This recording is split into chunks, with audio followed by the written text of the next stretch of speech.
بالله من الشيطان الرجيم بسم الله الرحمن الرحيم ربنا لا تزغ قلوبنا بعد إذ هديتنا وهب لنا من لدنك رحمة إنك أنت الوهاب. دا سورة آل عمران دے دریم سپارہ دا اتم نمبر آیات دے. مونږ ویلې او چې دا سورت په اعتبار د تقسیم سره په څلورو حصو باندې تقسیم دے. اوله حصہ کې مسله د توحید بیانېږي او په دې حصہ کې درش پیتا آیاتونه دي 63 او دا اوله حصہ په درې بابونو باندې مشتمل ده. هر یو باب چې شروع کړي نو مسله د توحید پاغي کې بیانېږي. اول باب پاغی کې شپږ خبرې ذکر کیږي. اول آیاتونه دي. اوله خبره مونږه ذکر کړې ده الف لام میم الله لا اله الا هو الحي القيوم. فدې کې اشاره ده اعجاز د قران ته، بیا دعوه د توحید فادلو ثلاثو یعنی بدریو دلائل سره چې هغه دلیل عقلی نقلی او وحی دي.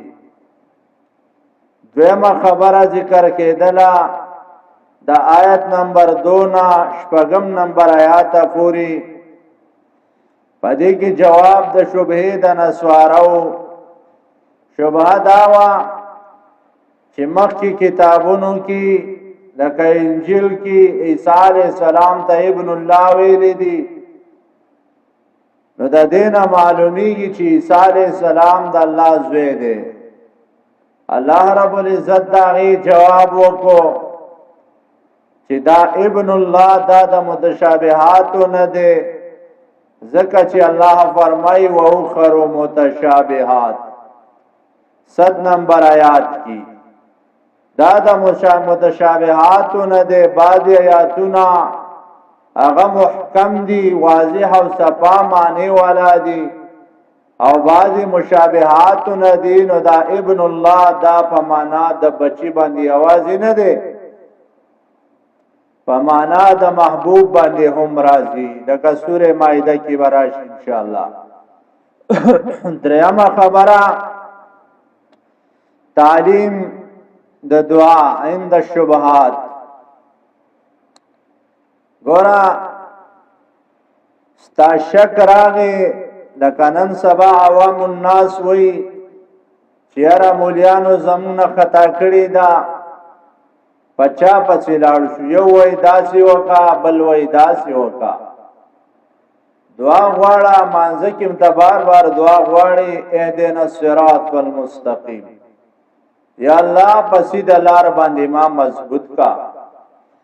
سیده لار سیشه دے هغه قرآن کریم دے. صراط الذین انعمت علیهم هغه د انبیاء لار دا، د صحابه لار دا، د تابعین او د تبع تابعین او د حق پرست لار دا. غیر المغضوب علیهم الله د يهوديانو فلار روانه وا ولا الضالین او نه د بيدین مليانو. الله تعالی عقل سوچ در کړی دی. وګورا چې کم مولا در ته حق وای باغې پسې لاړ شه او فحق پسې روان شه. نو چې کله تا ته داسې مسله راغله نو تب بیا سکه تب بیا دعا غواړي. نو دلته دغه دعا ذکر کوي په وحده شبهاتو کې چې تا ته پته نه لګي دا چې ز په چا پسې لاړ شمه. نو دعا وغواړه د الله نه. هغه دعا دلته ذکر کوي ربنا لا تزغ قلوبنا، اے زمونږ ربا مکه گوازلونا زمونگا بعد از هدایتنا پس د دینا چې لار دیو خود لمنتام اللهم ثبت قلبي یا مقلب القلوب دا دعا غواړه چې الله اسینا چې زبل طرف ته وانه وړما نو دا دعا بهترینه دعا ده یا الله زما زړه مکه گوام چې کله ته منتسم لار وخم وهب لنا من لدنك رحمه اوراک منتا دخل طرفنا رحمتم انك انت الوهاب بیشک هم تی ډیر ورکون کې ډیر عطا کون کې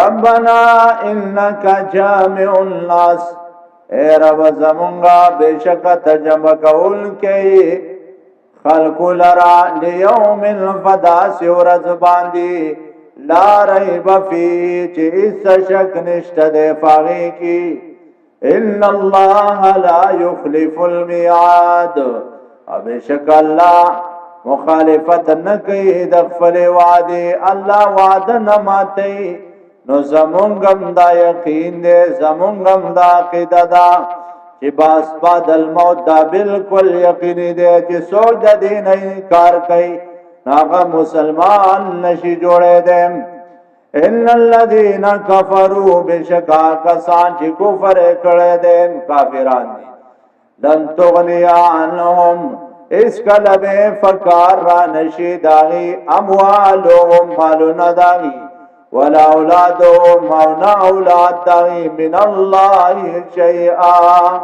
دا زام د الله نه سشه اولئک هم وقود النار او دغه کسان دي خشاک دي د اورم دا چر تزل کران ولي چاله کدا غټان تیر شوی دي اے سړیا سوچ ورته وکا قارون تو ګورا فرعون تو ګورا حامان تو ګورا سمره مال دولت ور الله ور کړو خو اس شی فکر رانه دا مال دولتنا الله اغي ورل نجات ورنکو ایو روایت کې راځي وای قارون چې کله پسماګه کې ډوبېدو موسی عليه السلام ته منت کاو چې خلاص میکا وای چې کله موسی عليه السلام داغه خبره ونه منله موسی عليه السلام خو سن شو کوله الله وای کما ته یو ظلميري ونه ما بخلاص کړي نو وای اخر ویلو چې ته زما د مال ته پته مې زکا تا د ازمکی ته ویل زیراف کلمه موسی عليه السلام امر وکړو چې الله شیخ خزانه مال دولت ټول ورل راوړل نو هغه خواته انبار شو ډېرې شو هغه وسپخ کته باندې روان شو نو ګورا کمال دولت باندې اخلاصې دلوي نو دا قارون بخلاص شوی په اولاد باندې اخلاصې دلوي نو چا چې ډېر اولاد ناغي به د عذاب نه خلاص کړي وي نه تا مال خلاص ولې شي نه دی اولاد خلاص ولې شي فاطمه رضی الله تعالی عنها نبی علیہ السلام ورته فرمایي اعملی عمل کوا ګره عزت نشم خلاص ولې